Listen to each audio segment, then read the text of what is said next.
Hi guys, it's Nancy here and I'm back with another process video, and this is more of me using my stash. And while looking through my stash I found a stamp set which was completely unopened, still in the packet, and it was one from Bombshell Designs, I think. It was kind of like a tattoo kind of inspired one, and I wanted to scrap some pictures from a recent wedding I'd gone to, and it kind of had a little bit of a rockabilly kind of 50s theme, so I thought this was going to work really well. So I took this piece of paper, which is a B-side of, I think it was kind of like a beachy kind of one. I can't remember who made it, and so I decided I was going to use my stamp sets, and I'm using the Cherry Cobbler Stampin' Up ink. And as you can see, I'm having to still cut some of the stamps out there, and they are just red rubber, and I'm just sticking them on my block with a little bit of ATG. You will see another small pair of hands on my desk, and that was my niece. She came round to visit while I was crafting, and so decided she was going to help me. So she helped me pick out some stamps and helped me do some stamping, and was just kind of enjoying watching what I'm doing, and you know, knew that her hands would be on video as well. So it was kind of cool, and we just kind of stamped up this piece of paper ready to use on a layout, and I really like these stamps, and I think I need to use them a bit more. So I was determined to use up some old paper, and I have this Love Elsie fabric paper, which I brought secondhand. I brought it off someone else just because I loved it, and I brought it when I hadn't actually been crafting that long, and I've been crafting for about 7 years now. So I've had it in my stash probably for about 6.5 years, and it was no longer kind of out when I got it, so it's been around quite a while, and I've been saving it for, you know, like the perfect layout, the perfect picture, as we often do. And I decided it just went perfect with the theme of this wedding and some of the other layouts I'd done. So I decided that it was going to get used up for this wedding layout, and I did just pull out a piece of black cardstock because I wanted just to pick up on the black of the printing as well.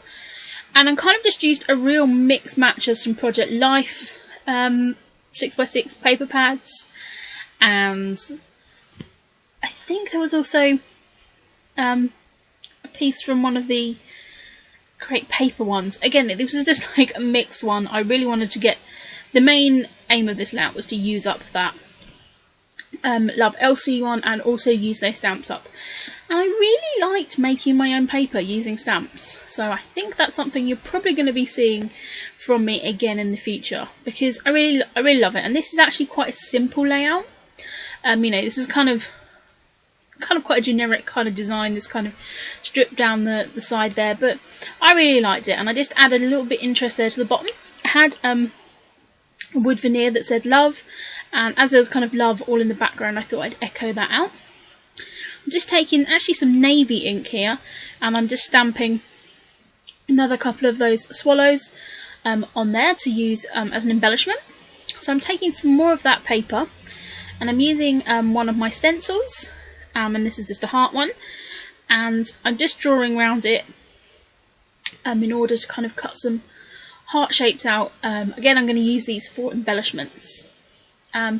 And I decided to do something a little bit different using this stencil, and actually use it as a stitching template. So as you can see, I'm just kind of filling up that piece of paper, and then I'm going to take those hearts and then take the heart down on, you know, the size smaller, and then just use the Amy Tangerine matte and sort of pokey tool, and use that to prick holes in the shape of the heart, and then so I can sew through them with some black floss. And it's a really simple, you know, effect, but just adds a little bit of texture to the piece. And again, I've done more than what I needed, and I've added one of those, I think, to one of the Project Life spreads for this wedding as well. So I did just cut the camera out because no one wanted to see me sit and stitch them. So I'm just kind of working vaguely where I want everything to go, and I want to use, you know, these hearts as kind of a base of that cluster, and I love those swallows on there. I think they work fabulous. So just going to be messing around here for a little bit. I'm trying to work out if I'm happy where everything's going to go. I decided I wanted to trim down this paper, and my trimmer was not going to work with it because it is an adhesive backed fabric paper. So I'm just using my pencil to draw around and take enough, take a bit off all four sides, and then just cut that down using my Tim Holtz scissors, which, if you've been watching my videos for a while, you know are not my favourite scissors because the perforation sort of line really annoys me. But they're great for, cutting fabric and things like that. So I'm just using that to just trim down. It doesn't have to be perfect, and I was quite glad I didn't cut this down anymore because I really like that piece of paper. So I'm glad that it's kind of the focus of this layout. As I said, it is self-adhesive, but I decided to just use my ATG on top instead.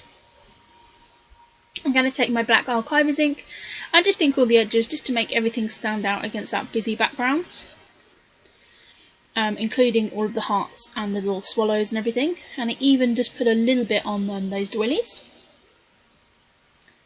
And just doing it, as I said, just makes those layers kind of, differentiate from each other as well. So now I've got everything kind of planned and sort of vaguely where I'm going to go, it's just a case of actually putting it all together. So as I was glitch there, my recording stopped for some reason, don't know why. My laptop had actually been behaving for a while. So now, it's just a case of adding all these layers on top of each other, just using my ATG, even to stick things down to that fabric paper. The doily, I'm just using my wet glue, just because it's a bit easier than trying to use the ATG on such a thin doily. And I'm just going to build up that bottom cluster as well, which is just going to balance out that top and kind of just draw the eye down. I am going to put my title in between that photo cluster and the bottom one, but it's just going to help the eye sort of flow down the page. And so I'm now just going to be using my wet glue just to stick those hearts down. And I really love the texture, and it just picks up the black border, and the fact that it's a fabric paper is also picked up by that floss detail. I did just take some white acrylic just to paint over that wood veneer piece that says love. I'm feeling it needs something a little bit else because those hearts are just floating a little bit. So I'm just going through some other embellishments and bits and pieces that I actually pulled out for this this wedding layout. So I'm going to scrap, because I know that I'm going to scrap quite a few pictures. So I have just pulled a load of things together in a kit. I didn't actually use up many of the sticker sheets. There was this one little border sticker which was kind of a white and black dot, and that was just going to help balance out that side there, and I really like actually how that looked. Again, I'm just taking this older basic grey alpha sheet, and I'm just going to be putting the initials down, Michelle and Tracy, who got married, so I'm just putting their initials down there at the bottom on that little heart, and I'm really happy how that looks. It just brings that little bit of detail in. Again, I know that I want to put something else, just because that top photo cluster is just floating a little bit too much for me. So if I kind of feel that, I often think, okay, I need to add a shelf or something for that cluster to sit on. And so in doing that, I'm just taking a piece of another bit of black and white paper just to pull those colours in. And I'm going to stick that under there, and that's just going to help give something for those clusters to lay on. I am left with a little weird gap there, so I'm just going to take a little bit of red paper here and again just cut that into a fishtail banner, just so it can just add another little bit of interest. Of course I could have built that cluster up more, but I actually wanted to not cover up too much of that background paper, and also I normally would add some kind of mist and ink on this, but again, being that fabric paper, it wasn't going to take that treatment too well. I was just lifting up to check that everything was stuck down okay. And so now I'm just pulled out my stickers. Again, I just went for a simple black font, and this is going to kind of be the first layout within the 12 by 12 layouts. If you have seen my Project Life share, my first album share, then you've seen this kind of where this this 12 by 12 layout comes within that album. And so this is kind of going to be an introductory page, and I have just put the simple title of Mrs. and Mrs. on it. And I love how that looks, and again I'm just going to play around with that title just to help that layout, you know, sort of flow in a diagonal manner, really, just to bring that eye down. And as I said, I really love how this has all come together in the end. And I've loved that that stamping that I've done. Just looking through die cut boxes here, seeing if there's anything that may work being added. Again, this is often something I do for kind of like a last minute thing. Just kind of think, is there anything else I could possibly chuck at this layout? You know, it's just what I do. So I'm just looking here and just seeing if anything is going to work. Just looking at these different punch out parts that I've got. Chipboard pieces, are any of these going to work? Are they not going to work? And I think that's kind of when you get to this stage of the layout, you kind of know if it just needs anything else. So I'm really happy with how this looks. I hope you like the final layout, and I'll be back soon. Bye!